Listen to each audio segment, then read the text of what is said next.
প্রথমেই আজকের যে ছাত্র নাগরিক অভ্যুত্থানের মাধ্যমে এই ফ্যাসিস্ট হাসিনার পতন করা হলো, এই ছাত্র নাগরিক অভ্যুত্থানটিকে আমরা আমাদের যে আন্দোলনের শহীদ এবং হতাহত এবং মুক্তিকামী ছাত্র জনতাকে উৎসর্গ করছি।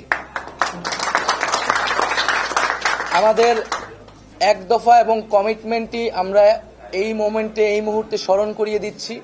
আমাদের এক দফা দাবিটি ছিল স্বৈরাচারী শেখ হাসিনা সরকারের পতন এবং ফ্যাসিবাদী ব্যবস্থার বিলোপ।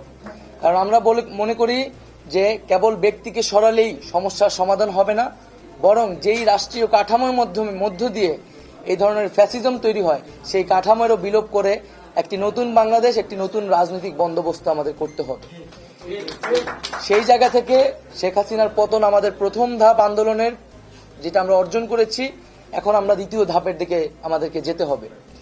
সেজন্য আমরা মনে করি এই যে অভ্যুত্থানকারী ছাত্র নাগরিক তাদের প্রস্তাবিত আমরা একটি প্রস্তাব করব আগামী 24 ঘন্টার মধ্যে আমরা একটি অন্তর্বর্তীকালীন জাতীয় সরকারের প্রস্তাব করব।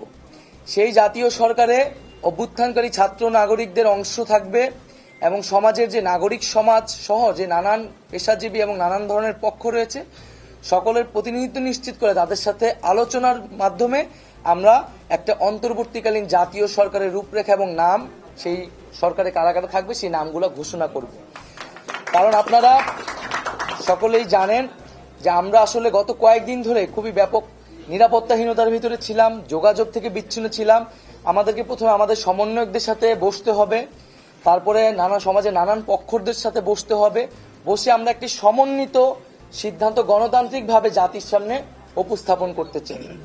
সেটা আগামী 24 ঘন্টার মধ্যে আমরা সেই অন্তর্বর্তীকালীন জাতীয় সরকারের রূপরেখা প্রস্তাবনা করব।